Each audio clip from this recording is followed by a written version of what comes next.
दोस्तों, आज के इस वीडियो में लेकर आए हैं अकबर बीरबल का दिलचस्प किस्सा, सबसे बड़ा बलिदानी कौन। तो कहानी को पूरी सुनिएगा। एक बार बादशाह अकबर के दरबार में दरबारियों ने बादशाह से शिकायत की कि बीरबल को दरबार से निकाला जाए, क्योंकि बीरबल के रहते बाकी सभी दरबारियों की दरबार में कोई भी पूछ नहीं हो पा रही थी।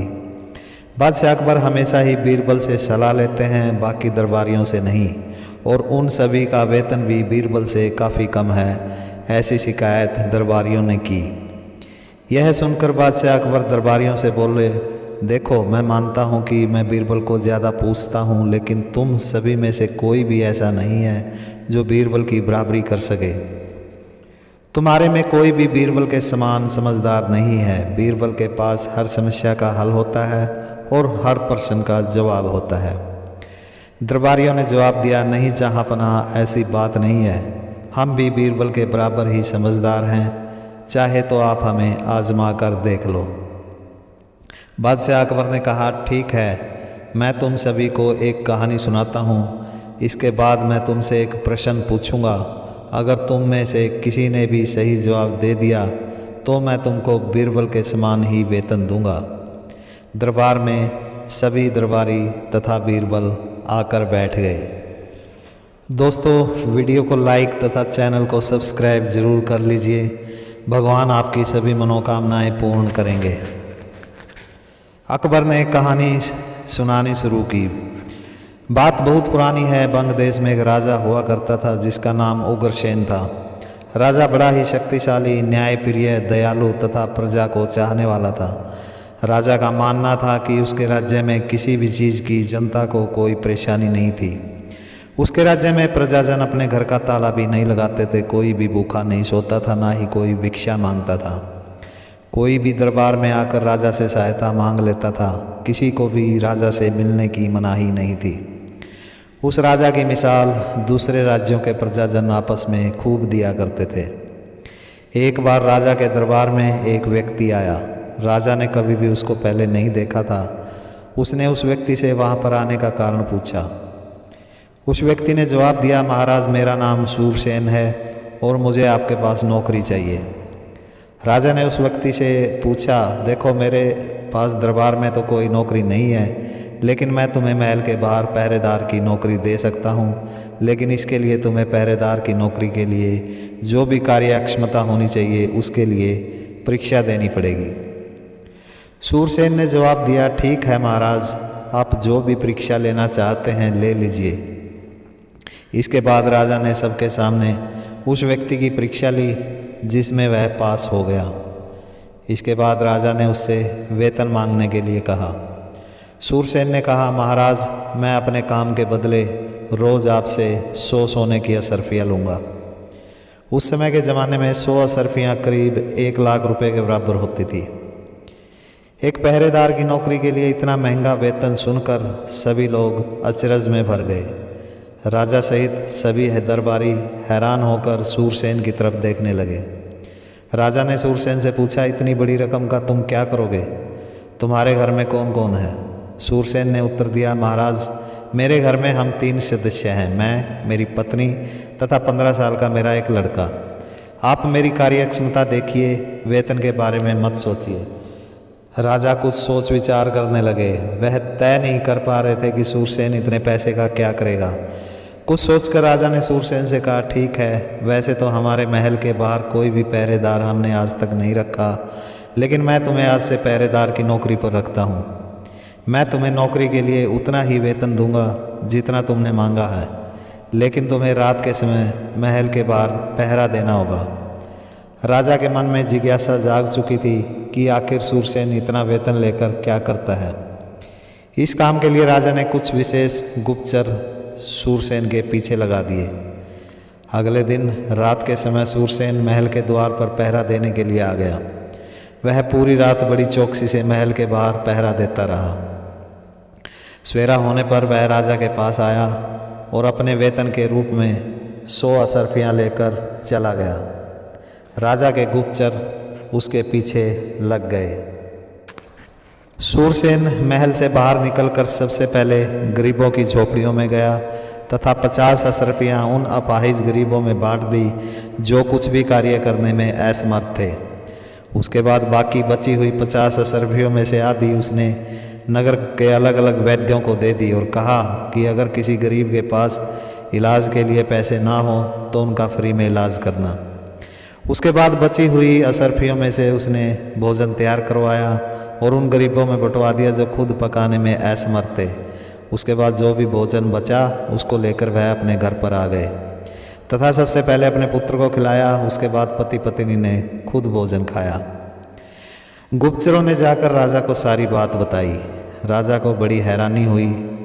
रात के समय सूरसेन फिर से पहरा देने के लिए महल के मुख्य द्वार पर आ गया।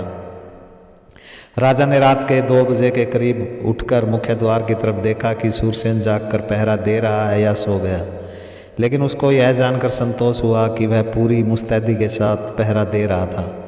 सवेरा होने पर सूरसेन फिर से राजा के पास आया तथा अपनी 100 स्वर्ण मुद्राएं लेकर चला गया। गुप्तचर भी चोरी छुपे उसके पीछे चले गए। सूरसेन महल से निकलकर सीधा ऐसे गरीब परिवारों में चला गया जिनकी लड़कियां शादी लायक हो गई थी।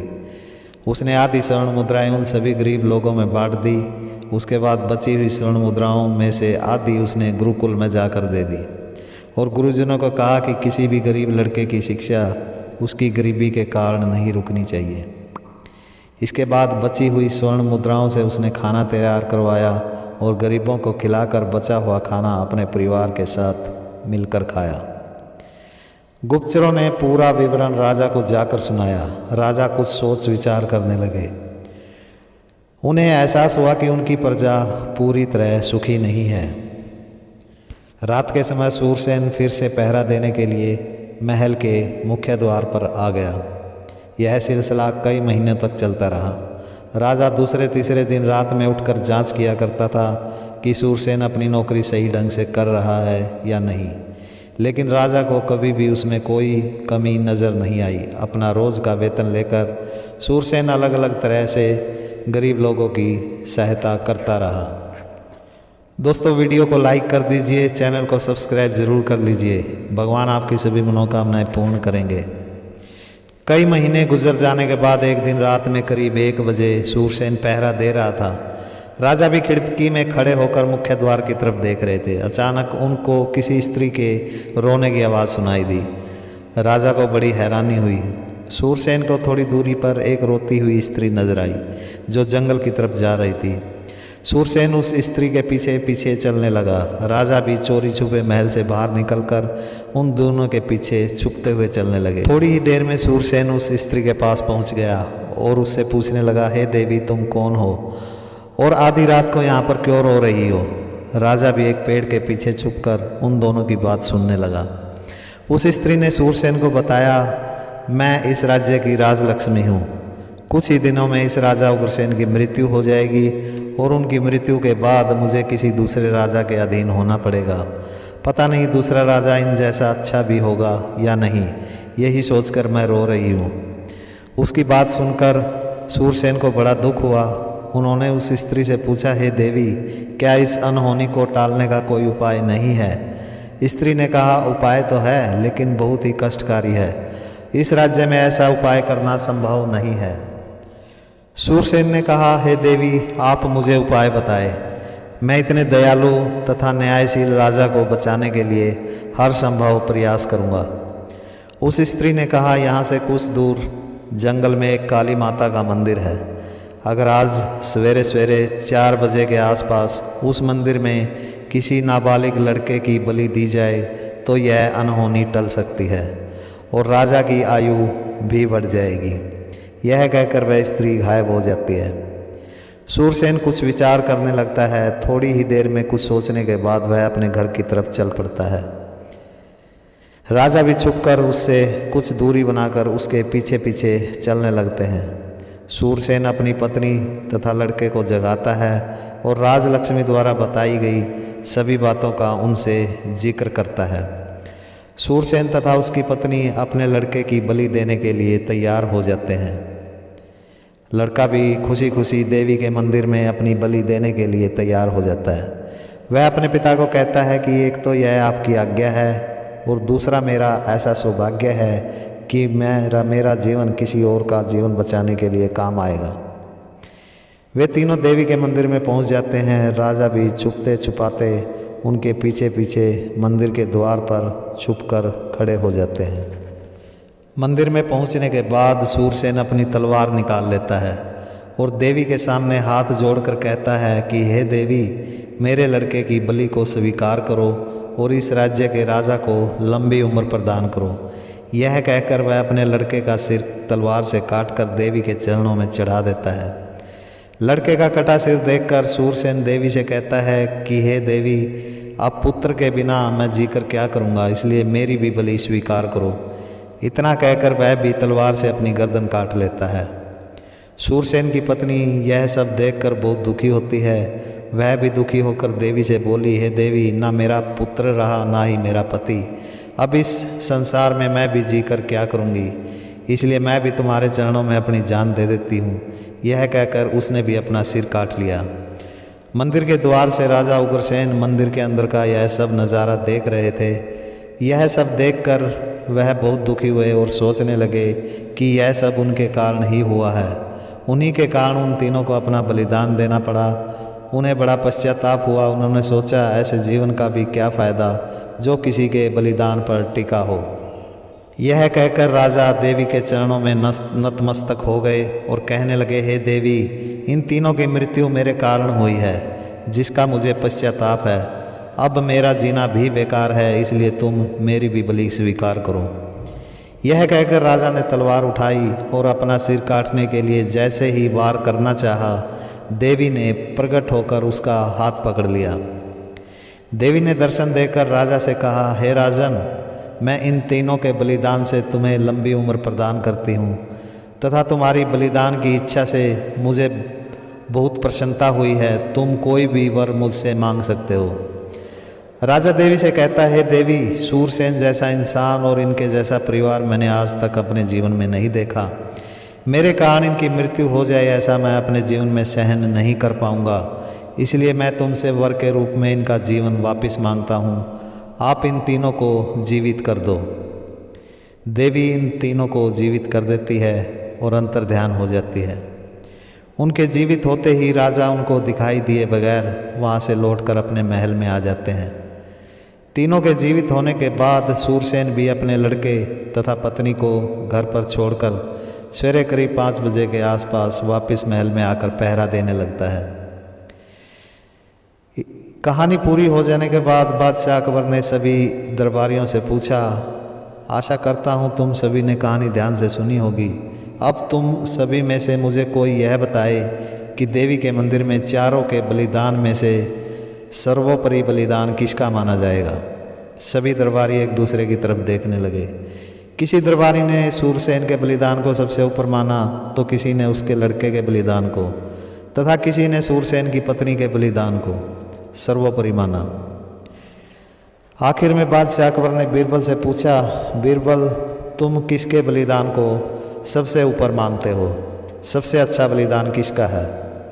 बीरबल ने उत्तर दिया, जहाँपना चारों में से राजा का बलिदान सबसे ऊपर माना जाएगा। बादशाह अकबर ने पूछा, कैसे? बीरबल ने उत्तर दिया, जहाँपना पुत्र का धर्म है अपने पिता की आज्ञा का पालन करना, इसलिए सूरसेन के पुत्र ने केवल अपना धर्म ही निभाया।